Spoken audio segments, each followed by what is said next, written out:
दिल्ली विधानसभा चुनाव की तारीखों का ऐलान नहीं हुआ है, लेकिन राजनीतिक दलों के बीच बयानबाजी और सियासी पारा अब काफी बढ़ गया है। आज ये गर्मी उस वक्त और बढ़ गई जब दिल्ली बीजेपी अध्यक्ष वीरेंद्र सचदेवा ने केजरीवाल के सीएम रहते हुए उनके आवास का वीडियो जारी किया। आप भी उस आलीशान आवास का नजारा देखिए। अब ये वीडियो वायरल हो चुका है।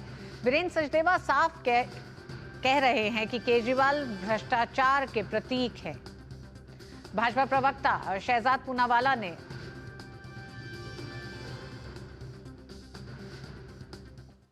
उनका मुख्यमंत्री आवास का बंगला नहीं, ये म्यूजियम है करप्शन का, जो दिल्ली की जनता के लिए खोलना चाहिए।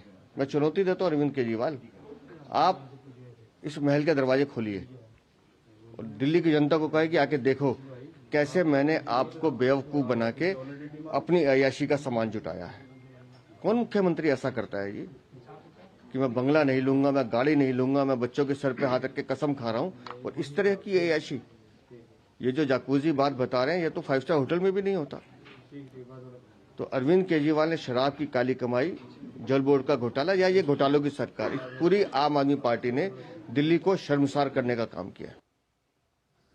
भाजपा प्रवक्ता शहजाद पूनावाला ने अरविंद केजरीवाल के आवास शीश महल का वीडियो सामने आने पर उन्हें आड़े हाथों लिया।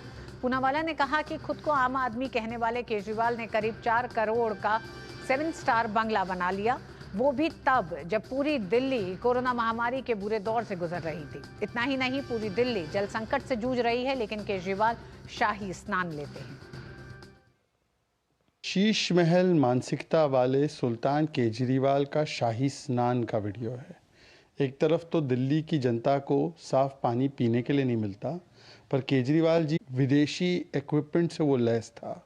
जकूजी, स्पा और सोना, मतलब इस प्रकार की अश्लील व्यवस्थाएं उन लोगों के द्वारा जो कहते थे कि हम तो 2 BHK में रहेंगे जी, हम तो VVIP सुविधाएं नहीं लेंगे जी।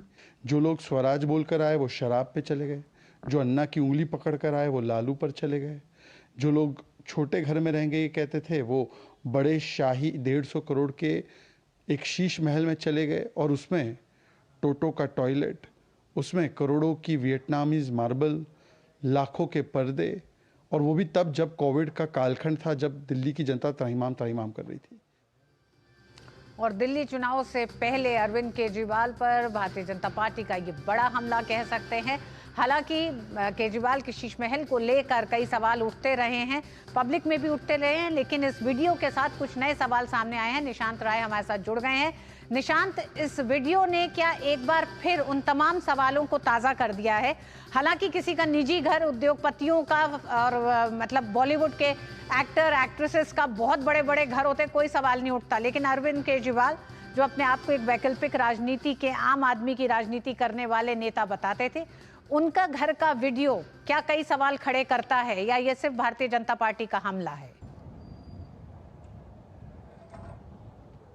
देखिए, सवाल इसलिए उठ रहे हैं क्योंकि केजरीवाल का जो आवास है वो मुख्यमंत्री का आवास है, और मुख्यमंत्री के आवास में इतनी लग्जरियस चीज़ों का होना ये दिखलाता है कि जनता के टैक्स के पैसे को किस बेतुके ढंग से खर्च किया गया है।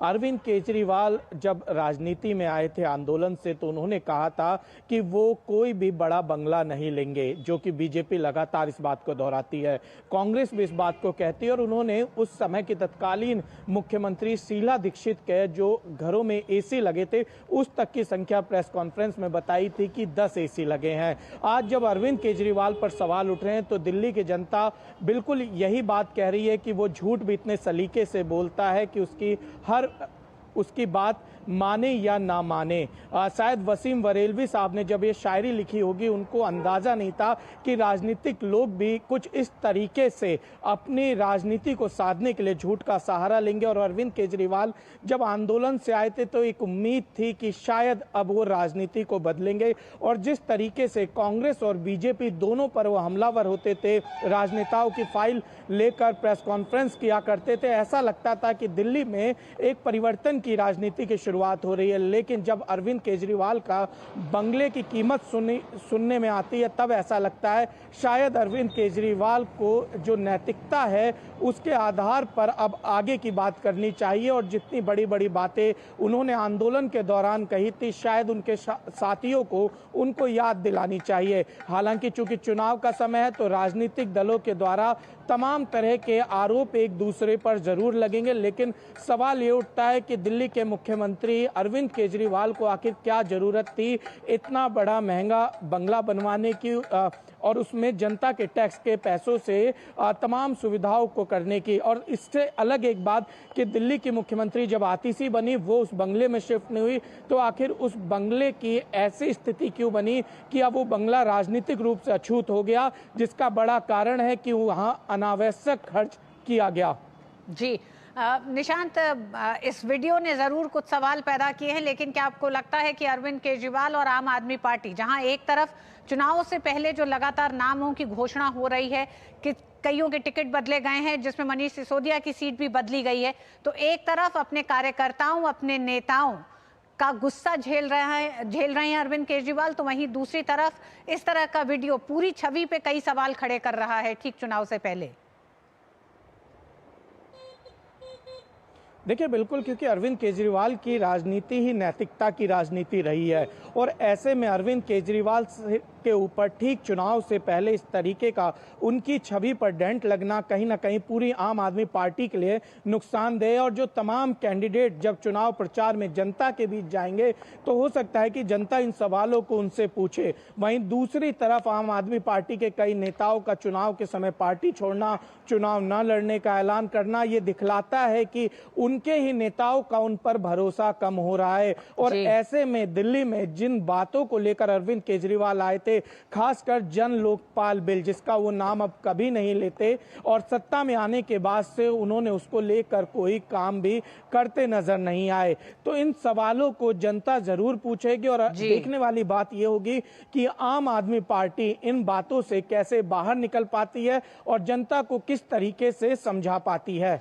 बिल्कुल निशांत, अरविंद केजरीवाल का शाही बंगला कई बड़े सवाल लेकर अब जनता के बीच में है। बहुत बहुत धन्यवाद इस पूरी जानकारी के लिए।